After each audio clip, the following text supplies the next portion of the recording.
سارة العبودي هي حديث الشارع العراقي والوطن العربي بالكامل. هي ترند مستمر لعدة أيام بسبب النهاية الصعبة بتاعتها، وعلى إيد مين؟ أستاذ دكتور جامعي في جامعة البصرة.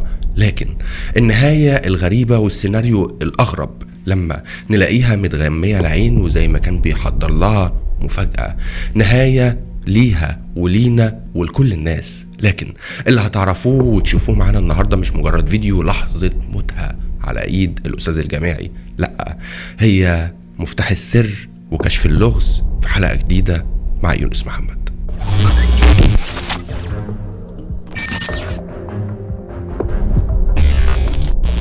في البداية محتاجين نبدأ حلقتنا بشوية تفاصيل حضراتكم تكونوا عارفينها. يعني سارة العبودي هي موظفة في كلية التربية الرياضية في جامعة البصرة.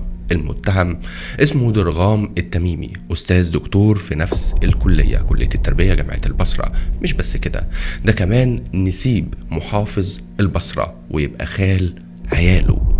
راجل ذو منصب، أو راجل زي ما بيتقال ذو منصب. خلينا نبقى أدقاء حبتين في مخارج الألفاظ، عشان احنا قدام ناس قيمة وقامة في المجتمع وفي أسرتهم. طبعا أصل الموضوع هيبقى خلافات أسرية. ليه بقول كده؟ عشان كل الناس ما كانتش فاهمة ولا عارفة ايه اللي يخلي أستاذ دكتور وكمان نسيب محافظ البصرة حاجة كبيرة جدا، وحضراتكم أدرى مني بيها. وهي راجل زي ما يتقال كده معاه النفوذ وقدر كبير في المجتمع، يرتكب جريمة قتل، يمسك المسدس بتاعه ويفرغه في دماغ زميلته في نفس الجامعة. ايه اللي ممكن يكون ما بينهم يخليه ياخدها منطقة نائية ويقف وينزلها بالعربية ويطير راسها بالمسدس ويمشي؟ حضراتكم كده ممكن اللي يجي في ذهنكم هو صح. في اغلب القصص اللي زي دي العلاقة الشيطانية اللي ما بين الراجل والست اللي بتتبني في السر بتبقى دي نهايتها. لكن النهاية دي مربوطة بنهاية القاضي المصري اللي قضى او خلص على مراته المذيعة شيماء جمال بنفس الطريقة. هي كانت ابشع حبتين بس نفس الموضوع. اكيد حضراتكم كده افتكرتوا او عرفتوا الربط ده ايه سببه. اصل احنا داخلين لجواز في السر. جواز في السر هو سبب نهاية سارة العبودي. مش انا اللي بقول من دماغي، ده للأسف اعترافات المتهم اللي كتير مش هيقتنعوا بيها ولا هيصدقوها، لكن العقل والمنطق يقول فعلا. لما سارة العبودي متجوزة من درغام بقالهم شوية، واتفقوا اللي هم مش هيقولوا على جوازتهم. ما هو الراجل متجوز ومخلف ومستقر، ده مناسب محافظ البصرة بنفسه، فمش هينفع يطلع يتجوز على اخته. هو مش عايز يسيب شغله، هو بيحلم يبقى محافظ رئيس جامعة، وده سهل يعني.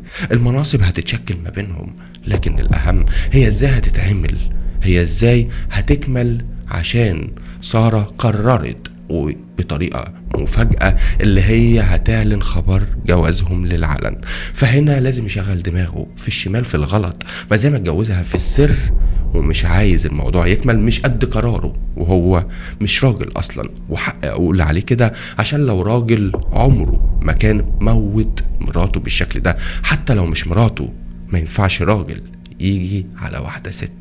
عشان كده لما قالت له اللي هي هتعلن خبر جوازهم، فيجيبها ازاي مش قادر، فقرر ياخد الشمال زي حياته اللي كان ماشيها.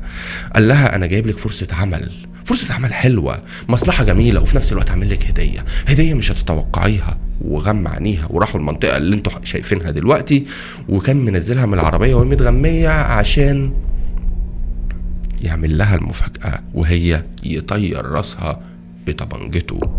للأسف ماتت وسابها ومشي وهرب زي الفار. الشرطة العراقية تمكنت من حل اللغز وكشفته خلال 12 ساعة. لكننا احنا محتاجين ننبه وننوه لحاجة معينة. المجتمع العراقي في خطر، عشان المجتمع العراقي واخد ترتيب 80 من 148 حول العالم في ارتكاب الجريمة، بالإضافة اللي هو الثامن في ترتيب الدول العربية لارتكاب للجريمة. وده نظرا لانتشار السلاح في ايد الناس معهم سلاح، فالجريمة سهلة.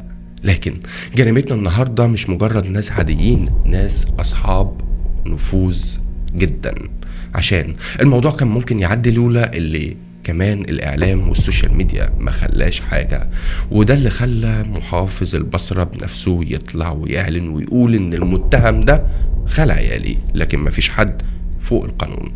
المتهم ده نفس تفكير وعقلية القاضي المصري اللي تم الحكم عليه بالإعدام هو وشريكه المقاول، اللي ارتكب نفس الجريمة بس كانت أبشع حبتين.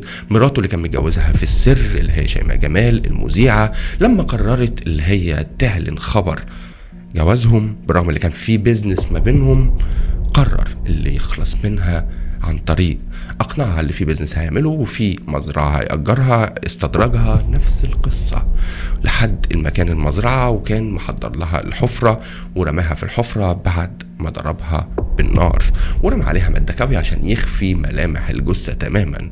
لولا ان بعد كده حصل شيء غير متوقع، ان شريكه المقاول جات له كوابيس وخاف من نفوذ القاضي، خاف لا يقتله هو كمان، راح بلغ عنه بعد ما الشرطة كانت بتدور على شيماء جمال في كل مكان.